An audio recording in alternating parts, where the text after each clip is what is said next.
वक्त वैसे ही बहुत ज़्यादा हो चुका है, अगर मैं बहुत लंबी तकरीर करूँगा तो मुझे लगता है कि आप लोग उठ के भागने लगेंगे। तो बहुत बहुत शुक्रिया आप सभी का। रईस अख्तर सर साहब, बहुत शुक्रिया कि आपने हम लोगों के लिए अपना इतना कीमती वक्त निकाला।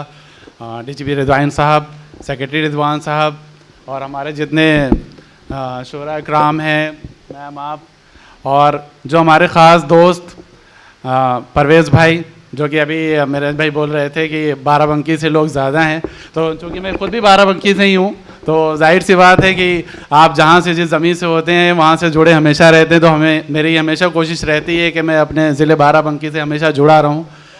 तो आप सबका बहुत बहुत शुक्रिया। और वो लोग जो पर्दे के पीछे, यानी जिन्होंने इस प्रोग्राम को कामयाब बनाने के लिए अपनी पुरजोर कोशिश की पिछले कई दिनों से, उसमें सबसे सर फहरिस्त अगर मैं किसी के नाम लूँगा तो वो खालिद सैफुल्ला और सलाउद्दीन भाई का है, जिन्होंने इस मुशायरे की परमिशन के लिए बहुत मेहनत की, बहुत जगह दौड़ना पड़ा, लेकिन फाइनली हम लोगों को ये मुशायरा करने की इजाज़त मिली। आप सबका बहुत बहुत शुक्रिया। सैफ भाई, चौधरी शुएब साहब, अकील भाई, मेराज भाई, और हमारे आफ्ताब भाई जो अभी तक हमारे साथ विराजमान है, बहुत बहुत शुक्रिया।